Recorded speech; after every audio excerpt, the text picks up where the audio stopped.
श्री स्वामी समर्थ. श्री गुरुदेव दत्त. श्रीपाद श्री वल्लभ. श्री गुरुचरित्र. अध्याय 16. सर्व शिष्य तीर्थयात्रेला गेल्यावर स्वतः सिद्धमुनी गुरुसेवेसाठी श्री गुरूंजवळ राहिले. श्री गुरु बैजनाथ येथे 1 वर्ष होते. तेव्हा एक ब्राह्मण श्री गुरूंकडे आला आणि म्हणाला, महाराज, माझे मन स्थिर नाही. मला माझे गुरु फार टाकून बोलतात, क्रोध करतात, वेदशास्त्र न शिकवतात, इतर गोष्टी करायला सांगतात. मला त्याचा वीट आला आहे. मी त्यांना सोडून आपल्या चरणाशी आलो आहे. तेव्हा मला उपदेश करा व ज्ञान द्या. तेव्हा श्री गुरु म्हणाले, ब्राह्मणा, तू स्वतः आपले अहित करून घेत आहे. तू स्वतःचे गुण व अवगुण काय आहे याचा विचार करीत नाहीस. तुला ज्ञान कसे मिळणार? आपल्या गुरुचे तू दोष सांगतोस. तुझे मन स्थिर होणार नाही. जो कोणी मनुष्य गुरुचा द्वेष करणारा असतो त्याला इह व परलोक काहीच लाभत नाही. जो गुरुसेवा करतो, जाणतो, त्याला सर्व ज्ञात होते. गुरु संतुष्ट झाला तर वेदशास्त्र समजते. अष्टसिद्धी आपल्याला वश होतात. गुरु हाच ब्रह्मदेव, गुरु हाच शंकर, गुरु हाच नारायण स्वरूप आहे. मनाचा निर्धार करून गुरुसेवा करावी. अशा प्रकारची गुरुसेवा करण्याने तो प्रसन्न झाला तर तात्काळ सर्व ज्ञान देऊन शिष्याला तो ज्ञानी करतो. सर्व ज्ञान तो शिष्याला देऊ शकतो. त्याने धौम्य ऋषीचे 3 शिष्य गुरुकृपेस कसे पात्र ठरले त्याची कथा पुढे सांगितली. धौम्य ऋषी आपला एक शिष्य वेद याला म्हणाले, तू आता शेतात जा व तेथील पिकांचे रक्षण कर. शेतातील धान्य आश्रमात घेऊन ये. व गुरु आज्ञेप्रमाणे तो शेताकडे गेला आणि शेतातील तयार झालेल्या धान्याची तेथील नौकरासह कापणी, जोडणी वगैरे कामे करून धान्य पोत्यामध्ये भरून ठेवले. ते आश्रमात आणण्यासाठी गुरूंनी त्याला एक गाडा दिला. त्याला रेडा झोपला व तो शेतातून धान्य आणण्यासाठी गेला. शेतातील 2 खंडी भात त्याने गाड्यावर ठेवले. एकीकडे रेडा, दुसरीकडे स्वतः. असे दोघे मिळून गाडा आश्रमात आणू लागले.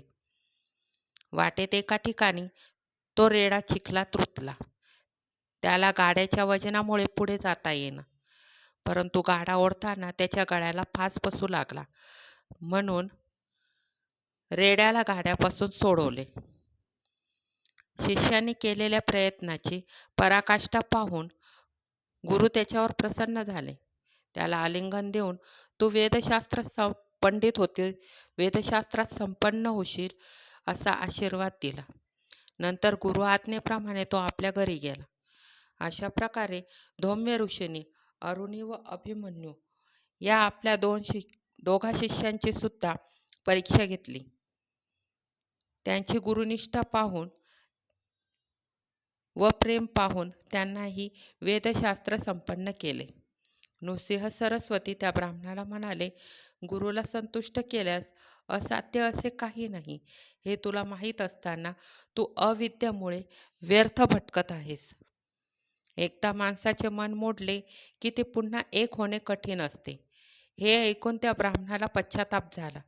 आपली चूक त्याच्या लक्षात आली, परंतु परत गुरुकडे जाण्यास मन तयार होईना. म्हणून त्याने स्वामींना सांगितले, माझे शरीर गुरुद्रोह करणारे आहे. तेव्हा आता मला मरणाशिवाय दुसरा मार्ग नाही. तेव्हा श्री गुरूंनी त्याची समजूत घातली आणि त्याला अविचारापासून परावृत्त केले. तेव्हा ब्राह्मणाने श्री गुरूंच्या चरणी वंदन केले. तुम्ही जगद्गुरू असून त्रिमूर्तीचे अवतार आहात, तरी आपण माझा उद्धार करावा असे सांगितले.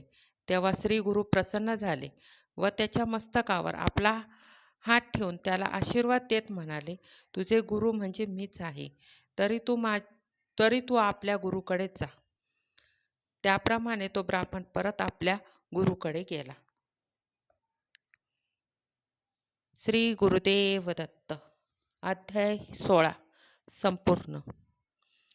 या अध्यायामध्ये आपल्याला एकच समजते की गुरूंची आज्ञा पाळावी, गुरूंनी जे सांगितले ते करावे. त्यामुळे आपल्याला पूर्ण ज्ञान प्राप्त होते. गुरुचरित्र वाचत राहा, स्वामी समर्थाचं नाम घेत राहा.